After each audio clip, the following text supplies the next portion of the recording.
Hello, and welcome to Improbable Things. I'm J. Grace Pennington, and this is my podcast where I share 6 improbable thoughts before breakfast, which consists of 6 thoughts about reading, writing, or storytelling in general. So I am up early before breakfast, got my 6 things, and I'm ready to get started.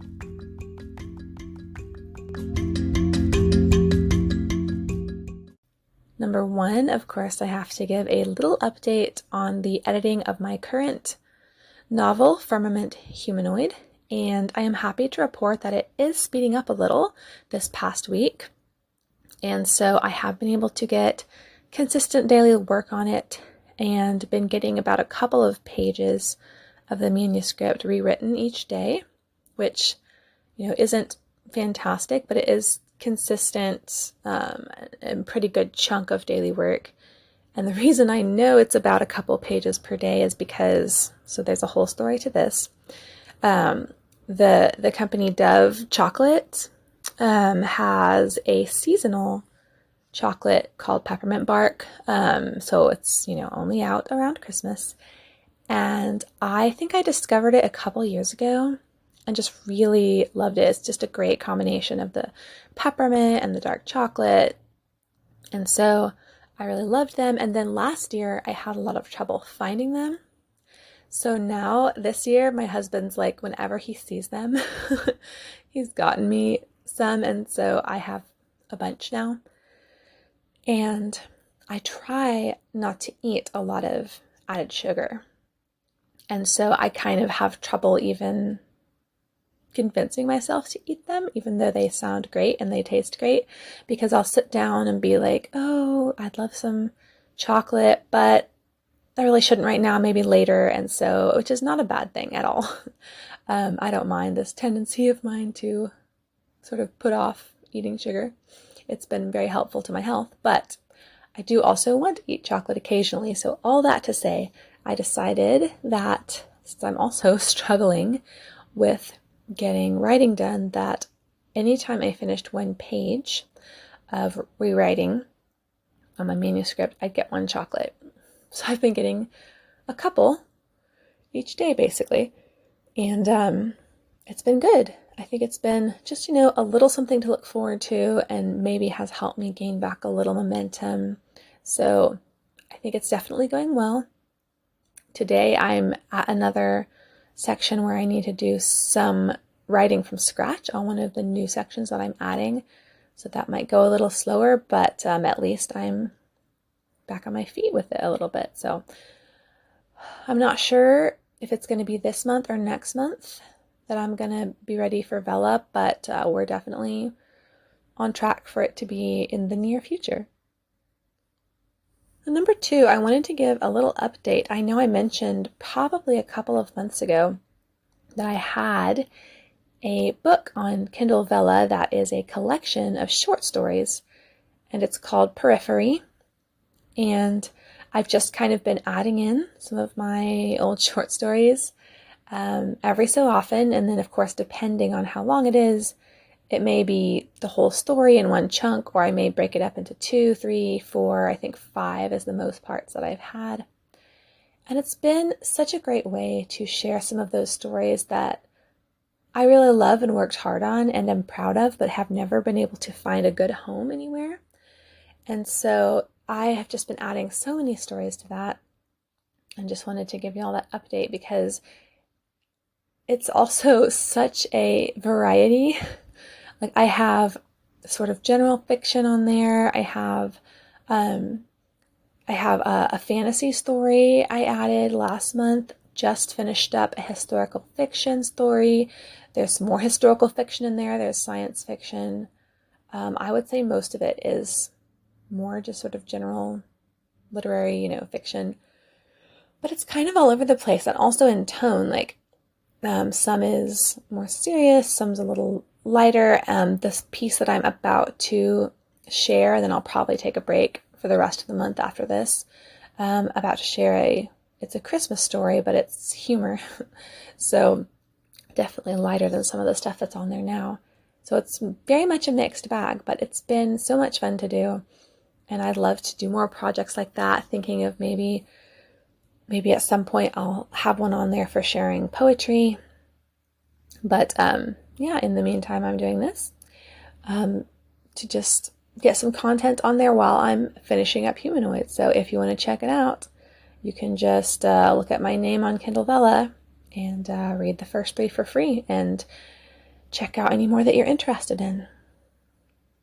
The number 3, another little update. I mentioned last week that I was going to start trying TikTok for book marketing because I've heard so much about it being the best social media for marketing books in particular. So I finally did my first video yesterday. I'd had the idea for a few days, and it took me a while to figure out because I'm just a total newbie at this stuff, but I'm pretty happy with how it turned out. So I don't know how often I'll try to post on there. I'm still just figuring out what kinds of things to do, obviously, but I was proud of myself. Told my sister I'm inching outside my comfort zone with all this marketing stuff. And I did get at least a couple of different messages from listeners asking for my name on there. So my username on there is J Grace the author, which is what it is basically everywhere. So that usually helps make things pretty easy to find. So thank you all for your interest, and stay tuned because I'm going to try to figure out what is good to put on there. Number 4, yeah, I know I've mentioned so many times, my girls love books. My youngest, Lily, she just turned 18 months and she loves books the most of them all. And she's only just started talking a little tiny bit, but she's been signing quite a lot for a while. But she really only says a few words, and most of them she'll very rarely say, and if she does, she'll only whisper them. So I think she's just really easing her way into it. But the past few days, the 2 most common words that she says are bye-bye and book, except she pronounces it bep. And so she'll come up to me like with a bunch of books and she'll hand them to me and she'll both sign book and she'll be like bep, bep, bep, wanting me to read to her. And I just, of course, love that because books are so important to me, and the fact that they're important to my girls, and especially this, my little tiny book girl, or Bep girl, I guess I should say, has been so sweet. So we've got her learning to say book. We've got my oldest learning to read, and yeah, so much fun. The number 5 on my currently reading, I know I've mentioned a few of the books in the Mary Russell and Sherlock Holmes series on this podcast. Earlier this year, I decided to reread the first couple books in the series and then finally get around to the rest. So I'm actually reading the last one right now, and I say that it's the last for now. It was only released in 2021, so I'm assuming she'll likely have more out at some point, but I'll be caught up with them. And what's been interesting is I know I've shared that while the first book is just absolutely great, and there have been a few in the series that I've really enjoyed, a lot of them have been just okay, and a couple have been maybe a little even less than that. Like, it's just kind of been all over the place. And this one, I was very skeptical going into it because, for one thing, in most of the books, they are traveling to some other country. Not all of them, and the ones where they're not tend to be my favorite because it might just be because I am not a travel person. I do not have the desire to explore all these other places. That's just not part of my interests. And also, as I've mentioned, my aphantasia, I can't really visualize all the descriptions about all these different places, and it tends to be pretty description heavy because, of course, they're in this completely different culture. And a lot of it is interesting, but it's just that's not really why I'm reading these. I like the characters and the mystery, and not really an explanation of Japanese culture in the early 1900s or whatever. So all that to say, this book is another one of those. They're traveling to Romania. And then it had said at the end of the last book that they're going to Romania because he has some case involving vampires. And I was just like, oh my goodness, come on. Like, if anything has ever sounded like jumping the shark, I thought this is going to be the dumbest book so far. And I've actually been really pleasantly surprised. Um, it's been one of the more interesting ones to me, I think. And to me, that's just been the writing and the plot. Like with some of them, with some of the books in the series, I feel that they take quite a while to kind of get started, and they spend a lot of time on kind of the side descriptions and things going on that don't really involve the mystery that much. And it doesn't seem to do as much in this book. Like it seems the mystery seems a little more succinct, and the interactions they have with people seem a little more purposeful, and it's been interesting. Like I'm actually, I think, about 3/4 of the way through, and I'm enjoying it more than I have quite a few of the others. So you really just never know. There's hope for more of the series in the future, and a lot of the stuff that I do love about the series, like the relationship between Holmes and Russell, is strong in this one. So it is a surprisingly good installment, and I'm kind of glad I get to finish out the series, or at least what there is of it so far, with the year.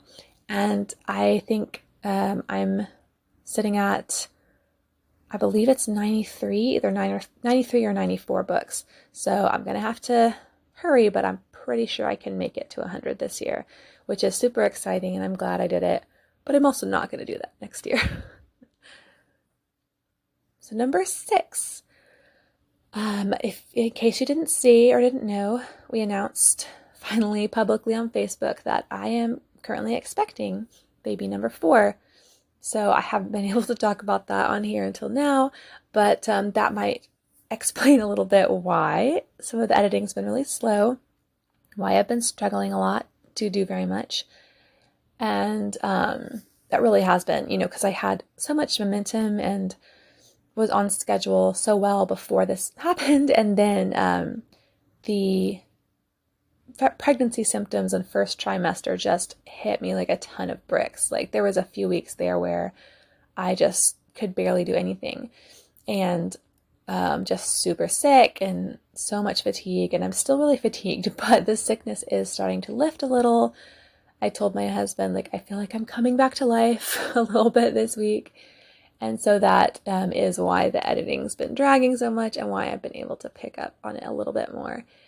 And in a sense, that is definitely frustrating, because I had built up all this momentum and had gotten things in a good system. And now, of course, everything's changing because my capabilities right now are changing. But then also in a while here, in another 6 months or so, there's going to be a baby around, and the amount that I'm going to get done and our whole schedule and our whole system as a family is going to completely change. And the fact that you can have something figured out and nailed down, and then it can all get turned on its head, can definitely be frustrating or even discouraging. And just being honest, like I do definitely feel that. But on the other hand, it's not something that really throws me completely off, or that gets me super discouraged, because I've always known that this is part of the deal, that fitting writing into life with kids and with family is going to look different than someone that doesn't have that, and that's okay, and that's just part of the way that it fits into my life. And I've also always known, of course, that having kids and caring for my family and all of that is going to come first. And so that means, if I only have the energy, or I'm so sick during the day that I'm going to be able to do, one thing, and it's going to be, make dinner or write, then of course I've got to make dinner. So that is part of the choices that come with the territory of having kids and having a family. And it's so worth it. And it's what I've always known that I wanted. And of course, the fact that it's not always, beautiful and perfect and Pinterest worthy, and sometimes it just looks like laying on the couch while the kids watch VeggieTales, or while VeggieTales plays and they run around making a mess in the house, and then I get no writing done that day or whatever. the fact that it sometimes looks like that has always been part of the package. And so even though there's obviously a sense in which it can be a little demoralizing to just have, like I said, have everything flipped on its head and have to change my goals, because I could have definitely been on track to get this book out in November if it weren't for this occurrence. And so I've had to adjust, but knowing that I've actually have built that in to my plans and my publishing goals, the fact that I need to have flexibility with them and that I don't set things in stone, because I know that this is not my first priority in life and that other things happen and that I need to have the capability to set this aside or to slow down or whatever needs to happen so that I can do what I need for my family. And so that's kind of where I am now. And that's why it's looking like January rather than November. But I am still really pleased with just the ability that I've had to fit writing in, even when it's been really hard and even when it's going at a snail's pace or just a trickle of progress. I know that I am still, even if it's not my highest priority, it is a priority to fit this into my life. And I have managed to stay consistent in that sense. And I'm very proud of that. And I think that because of that, even if it's not the same amount of momentum, I can keep up some momentum in my publishing journey this time around and be faithful in it, even if it doesn't always look like as much as part of me would like. And so I'm just happy that I've been able to continue this. And there was a time, and there have been a few times in, my journey as a mom where I have really just completely set it aside. And that's fine when that's necessary. And there were times it was necessary, but there were also times that I set it aside not because I needed to, but just because it was hard. And while there may be a season for that, that's not what I want right now, because I have worked really hard to try to build up things on my platform and with the business side of things. And so even though maintaining that may look different, I still want to maintain it.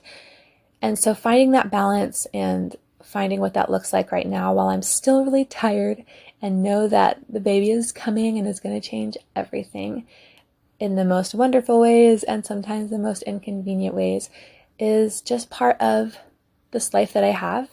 And like I said, it's the life I've always wanted. And despite all the ups and downs, I could not love it more.